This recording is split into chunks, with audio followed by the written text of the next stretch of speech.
Okay, today you. Oh, shit, alright, just.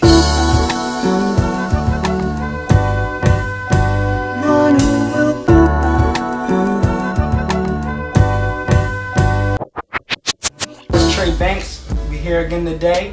I'm gonna let him introduce himself. I go by the name Manny Mozart.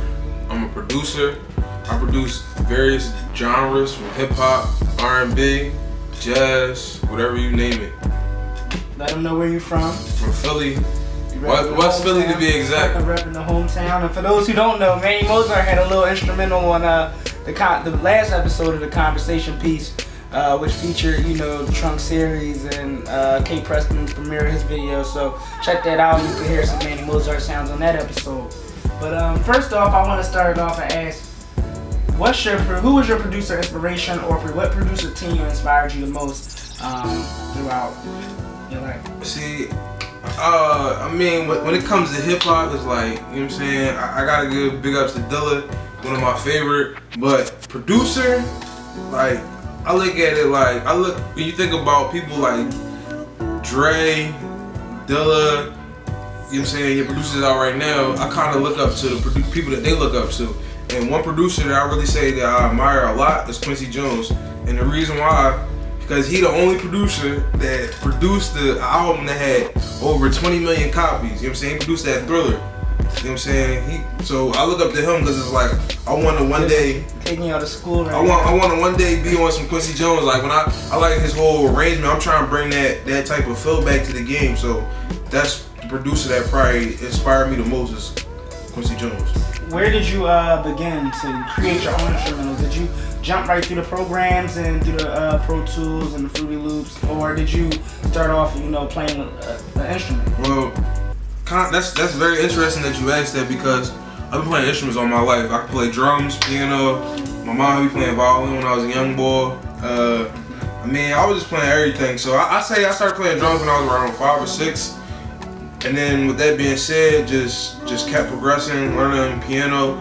But I didn't start really making beats until I started out as a rapper, you know what I'm saying?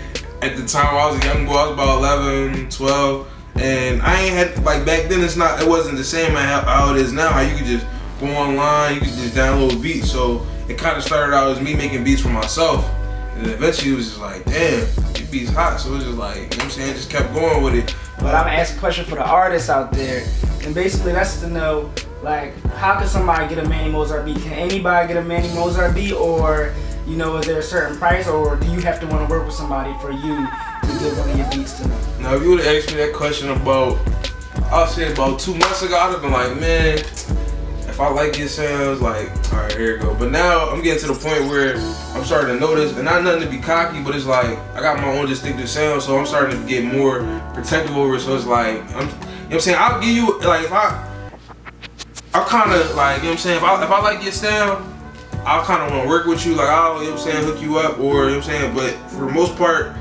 you gotta pay to play. And one final question for you is basically, like, do you feel producers are underappreciated in the industry, or underappreciated in the game?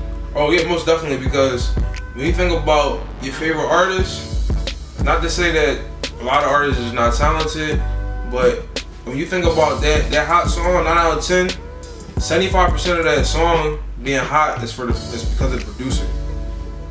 You know what I'm saying? That's your word. And the artist, I look at it, I mean, you gotta look at it like the artist is like, you know what I'm saying, their voice is an instrument. You know what I'm saying? It's the lead instrument over that. So theoretically, in that case, with that being said, producers pretty much make majority of the track. Like, if you think about all your favorite artists, the reason why they got over, not to say that their lyrics wasn't hot or that they wasn't creative, but they had that solid producer, you know what I'm saying, that was backing them. Name anybody, even with Drake, you know what I'm saying, it wouldn't be no Drake without 40.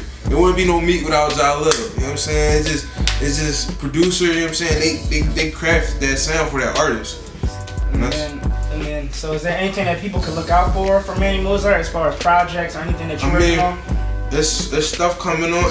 I'm working on stuff every day, you know what I'm saying? I'm working with people. I'm just trying to get my feet wet. But I'll say in the next 2 or 3 years, my name gonna be out there, like, on something serious. You're like, definitely be looking out. That's no BS. Like, for real rap though, like, you gonna be hearing my name out there, like, who knows? I might be at the Grammys in 5 years. Alright, and then could you play like maybe 1 or 2 beats for the people so they can hear what your sound like? Well, yeah, I'll play y'all something. I made this joint earlier today. It's some hard hitting, you know what I'm saying? Feel good. I just gotta play this joint because it's still stuck in my head. It's still relevant right now. So I'm gonna play this joint.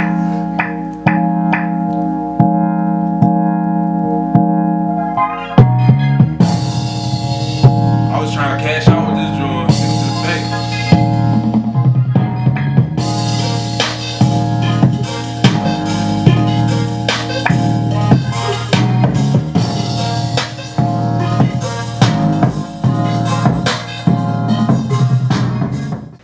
So we just spoke with Manny Mozart. Right now, we about to listen to a Manny Mozart track with Marshall Sims on the vocals. Check it out. Can you start over? Can you start over?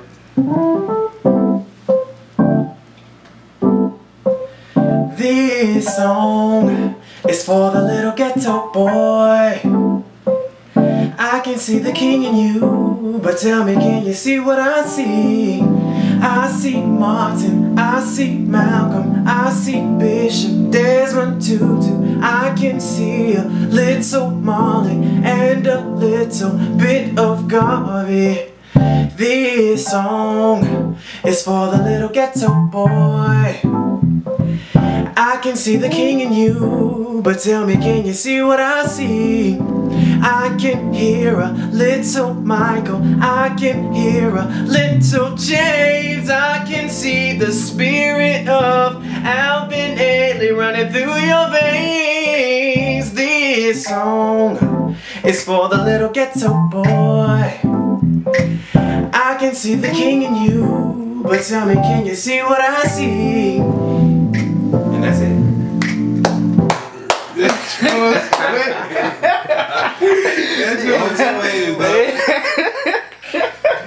Yo, you gotta hear me finish. I want to record that shit. I'm trying to record that shit.